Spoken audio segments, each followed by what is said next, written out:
ఇల్లేమో దూరం అసలే చీకటి గాఢాంధకారం చేతిలో దీపం లేదు కానీ గుండెల నిండా ధైర్యం ఉంది అని చెప్పేసి పవన్ కళ్యాణ్ గారు జనసేన పార్టీని స్థాపించింది. మనందరికీ తెలుసు హైదరాబాద్ వేదిక తెలంగాణ గడ్డ మీద.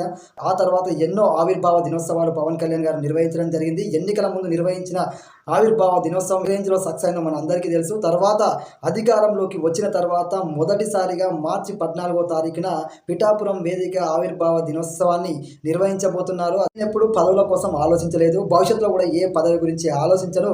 నాకు ఒకటే ఆలోచన, నేను పుట్టిన నేల అభివృద్ధి చెందాలి, నేను పుట్టిన నేలలో ఉన్న ప్రజలు బలంగా ఏం కోరుకుంటున్నారు, నన్ను నమ్మిన ప్రజలకు ఖచ్చితంగా నేను అండగా నిలబడాలి, ఇంత నమ్మకంతో ఇంత పెద్ద విజయాన్ని అందించిన ప్రజలకి మంచి చేయాలి, ప్రజల శ్రేయస్సు తప్ప నాకు వేరే ఆలోచన తపన లేదు, భవిష్యత్తులో కూడా పదవులు ఇలాంటివన్నీ ఆలోచన నాకు ఉండవు అని కళ్యాణ్ గారు ఈ పదవుల గురించి మాట్లాడడానికి గల కారణం ఏంది, పవన్ కళ్యాణ్ గారు ఈ యొక్క పదవుల గురించి ఈ యొక్క సందేశంలో చెప్పడానికి జన సైనికులు ఏదైతే గత కొద్ది రోజులుగా జరుగుతున్న డిప్యూటీ సీఎం పదవి రచ్చ ఏదందో దాన్ని ఉదాహరిస్తూ ఈ యొక్క సందేశాన్ని జన సైనికులకు అందించిన అసలు ఓవరాల్గా ఈ యొక్క సందేశంలో సారాంశం ఏం చెప్పిండు పవన్ కళ్యాణ్ గారు. పవన్ కళ్యాణ్ గారు స్పష్టంగా జన సైనికులకి పిలిపించిండు. మార్చి 14న జనసేన పార్టీ భవిష్యత్తు గురించి, కార్యాచరణ గురించి జనసేన ఆవిర్భావ దినోత్సవం రోజున సమగ్రంగా వివరిస్తాను అని చెప్పడం జరిగింది.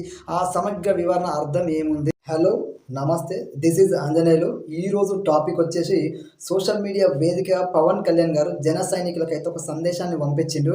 గత కొద్ది రోజులుగా మనందరికీ తెలుసు డిప్యూటీ సీఎం పదవి మీద ఎంత పెద్ద రచ్చ నడుస్తుందో, ఇరు కార్యకర్తల మధ్య భేదాభిప్రాయాలు అయితే ఏర్పడ్డాయి. ఇవన్నీ పవన్ కళ్యాణ్ గారు గమనిస్తున్నారా?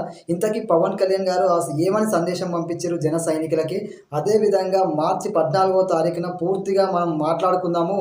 మార్చి 14వ తారీఖున మన కార్యాచరణ కూడా ప్రకటిస్తా అని చెప్పేసిండు.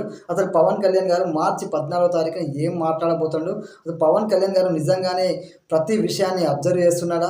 సోషల్ టాపిక్లోకి వెళ్ళబోయే ముందు దయచేసి ఒక లైక్ ఇవ్వడం మర్చిపోకండి.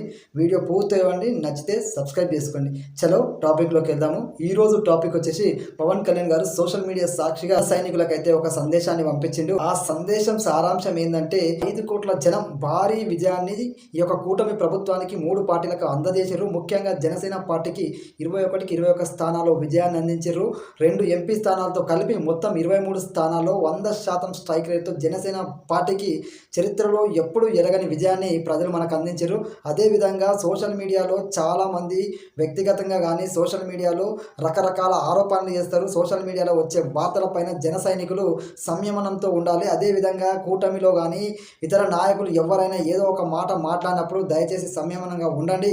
5 కోట్ల మంది ప్రజలు మన మీద ఎన్నో ఆశలతోటి కూటమి ప్రభుత్వానికి ఒక ఘనమైన విజయాన్ని అందించిపెట్టారు. ఆ నమ్మకాన్ని నిలబెట్టుకునే విధంగా రాష్ట్ర భవిష్యత్తు కోసం మనం కూటమిలో ఉంటూ సంయమనంగా ఈ రాష్ట్ర ప్రజల ఏదైతే మనకు విజయాన్ని ఇచ్చారో ఆ నమ్మకాన్ని నిలబెట్టే విధంగా మనం ముందుకు పోవాలి అని చెప్పేసి పవన్ కళ్యాణ్ గారు స్పష్టంగా ఆ లెటర్లో తెలియజేయడం జరిగింది. అదేవిధంగా పవన్ కళ్యాణ్ గారు ఇంకో కీలకమైన వ్యాఖ్య చేసిండు. ఎప్పుడూ నేను ఏ పదవుల గురించి ఆలోచించలేదు, భవిష్యత్తులో కూడా ఏ పదవుల కోసం నేను ఆలోచించను. అదేవిధంగా రాష్ట్ర ప్రజల కోసం మాత్రమే నేను శ్రమిస్తాను.